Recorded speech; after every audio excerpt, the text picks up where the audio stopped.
வணக்கம் மக்களே, welcome to FDFS with Mohi. So இன்றைக்கி நம்ம ஒரு தமிழ் த்ரில்லர் ட்ராமா மூவியாக வர 20th ஜூன் அன்றைக்கி ரிலீஸ் ஆகியிருக்க DNA படத்தினுடைய ரிவ்யூ தான் பார்க்க போகிறோம். இந்த படத்தினுடைய ப்ரீமியர் ஷோ பார்த்தாச்சு.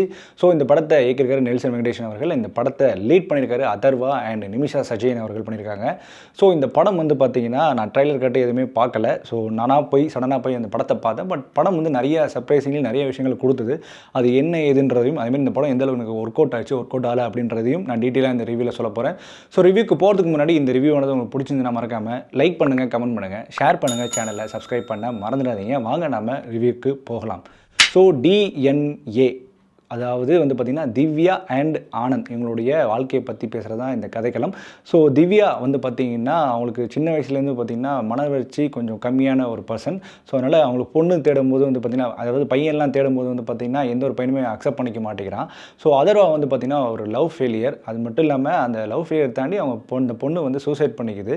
ஸோ அதுக்கப்புறம் வந்து பார்த்திங்கன்னா இவர் தண்ணி அடிச்சுட்டு கஞ்சா அடிச்சுட்டு அங்கேயும் சுற்றிட்டு இருக்குது. அதுக்கப்புறம் மறுவாழ்வியல் இடத்துக்கு போயிட்டு அப்புறம் வெளியே வந்ததுக்கப்புறம் நிமிஷா வந்து பொண்ணு பார்க்க போகிறாங்க. அங்கே இந்த இடத்துல ஓகேயும் ஆகிடுது. அதுக்கப்புறம் நிமிஷா பற்றின விஷயமும் அதர்வாவுக்கு தெரிஞ்சது. அதர்வாவும் ஓகே, நான் இந்த வாழ்க்கையை நான் நல்லா வாழ்ந்துப்பேன், கண்டிப்பாக நான் டெஃபினெட்லாம் நல்லா வாழ்வேன் அப்படின்னு சொல்லிட்டு வாழ ஆரம்பிக்கிறாரு. நிமிஷா வந்து ப்ரெக்னென்ட் ஆகிடுறாங்க. ப்ரெக்னென்ட் ஆகி குழந்தை பிறந்தது. ஆனால் அந்த குழந்தை வந்து அவங்க குழந்தை இல்லைன்னு சொல்லிட்டு நிமிஷா வந்து சட்டம் பிடிக்கிறாங்க. ஸோ அதுக்கப்புறம் வந்து பார்த்திங்கன்னா உண்மையாகவே அவங்க குழந்தை தான் இல்லையா இல்லை அவங்களுடைய மனப்பிரச்சனை இருக்கு இல்லையா, மெடிக்கலி அவங்களுக்கு ஒரு இல்னஸ் இருக்குல்ல, அந்த இல்னஸ்னால அப்படி சொல்கிறாங்களா அப்படின்ற கதையை நோக்கி தான் இந்த படம் நகரப்படுது. ஓகே, இந்த படத்தினுடைய பாசிட்டிவ் அண்ட் நெகட்டிவ் பற்றி பேசுவோம். ஸோ டெக்னிக்கலி வந்து பார்த்திங்கன்னா இந்த படத்தினுடைய சினிமோகிராஃபி ரொம்ப ரொம்ப ரொம்ப நீட்டாக ப்ரெசென்ட் பண்ணியிருந்தாங்க அப்படி தான் சொல்லணும். அண்ட் சண்டை காட்சிகள் உண்டான அந்த சினிமோகிராஃபியாக இருக்கட்டும், அதுமாதிரி இந்த டென்ஸான இடங்களுக்கு உண்டான சினிமோகிராஃபிட்டும் அந்த படத்தில் நல்லாவே ஒளிப்பதிவு பண்ணியிருக்காங்க. அதுமாதிரி எடிட்டிங் கட்டுமே சரி, எந்த இடத்துக்கு ஸ்லோ மோஷன் தேவையோ அந்த இடத்துக்கு கரெக்டாக பண்ணியிருக்காங்க. அண்ட் டென்ஸ் அப்படின்ற சிச்சுவேஷனுக்கு வந்து கரெக்டான அந்த எடிட்டிங் ஒர்க் இந்த படத்தில் நல்லா ஒர்க் அவுட் ஆகிருந்தது. ஸோ இந்த படத்தினுடைய ஸ்க்ரீன் பிளே பற்றி பேசணும் அப்படின்னு கேட்டிங்கன்னா, நான் சொன்ன அந்த சிச்சுவேஷன் இருக்குது இல்லையா, அதாவது உங்கள் குழந்தை இல்லைன்னு சொன்ன இடத்துலேருந்து இந்த படம் வந்து அப்படியே ஒரு ரேசியான ஸ்க்ரீன் பிளே நோக்கி நகரப்படுது.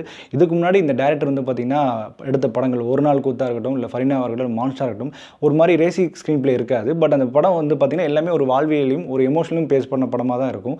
பட் இந்த படம் வந்து பார்த்திங்கன்னா இது உண்மையாக அவர் தான் எடுத்தாரா அப்படின்ற மாதிரி கொஸ்டின் கேட்க தோணுது. ஏன்னா சம்திங் டிஃப்ரெண்ட்டாக ஒரு அட்டம் பண்ணியிருக்காரு அப்படின்னு தான் சொல்லி ஆகணும். இந்த குழந்தை கடத்தல் பற்றி பயங்கரமாக ரிசர்ச் பண்ணியிருக்காரு, நிறைய இன்வெஸ்டிகேட் பண்ணியிருக்காரு. நல்ல ஒரு டீம் ஒர்க்குன்றது இந்த படத்தினுடைய விஷுவல் மூலயமா தெரியுது. அதுக்கு இந்த இயக்குனர் பாராட்டியே ஆகணும். ஏன்னா அந்தளவுக்கு எஃபோர்ட் போட்டு நிறைய விஷயங்களை ரிசர்ச் பண்ணி இந்த படத்துக்கு R&D பண்ணியிருக்காங்க. அது பார்க்கும்போதே விஷுவலாக அது நம்மளுக்கு வந்து நல்லா ப்ரெசென்ட் பண்ணியிருக்காங்க அப்படின்னு சொல்லணும். ஸ்க்ரீன் பிளே வடிவில் நான் சொன்ன இடத்துலேருந்து டில் எண்டு வரைக்குமே படம் வந்து பயங்கரமான ரேசியாக போகுது. அட் சேம் டைம் வந்து பார்த்திங்கன்னா இந்த படத்துக்கு அந்த எமோஷனையும் ரொம்ப அழகாக பிளெண்ட் பண்ணி கொண்டு போயிருந்தாங்க. அந்த எமோஷன் ப்ளஸ் இந்த த்ரில்லர் அந்த ரெண்டு செக்மெண்ட்டையும் வந்து பார்த்திங்கன்னா அழகாக பிளெண்ட் பண்ணி டில் கிளைமேக்ஸ் வரைக்குமே அதை சூப்பராகவே கொண்டு போயிருந்தாங்க. அதுவே இந்த படத்தினுடைய மிகப்பெரிய சக்ஸஸ் அண்ட் மிகப்பெரிய ஒரு பாசிட்டிவாக நான் பார்க்குறேன் அப்படின்னு தான் சொல்லி ஆகணும். அண்ட் ஜிப்ரான் அவர்களுடைய பின்னணிசை இந்த படத்துக்கு ஒரு பெரிய பலம் அப்படி தான் சொல்லி ஆகணும். ஏன்னா அந்த ரேசியான ஸ்க்ரீன் பிளேக்கு மிக முக்கியமாக வழிவகுக்கிறது அவருடைய பின்னணிசை. அண்ட் எஸ்பெஷலி எமோஷனல் சீக்வன்ஸ்லாம் வந்து பார்த்திங்கன்னா நல்ல ஒரு மியூசிக் போட்டிருந்தார். ஸோ ரொம்ப நாள் கழிச்சு ஜிப்ரான் அவருடைய பின்னணிசை நான் வந்து என்ஜாய் பண்ண மாதிரி ஒரு ஃபீல் கொடுத்தது. அண்ட் மோர் ஓவர் வந்து பார்த்திங்கன்னா அந்த படத்தில் நடிக்கப்பட்ட அதர்வாவாக இருக்கட்டும், நிஷா இருக்கட்டும், ரெண்டு பேருமே போட்டி போட்டு சூப்பராகவே நடிச்சிருக்காங்க.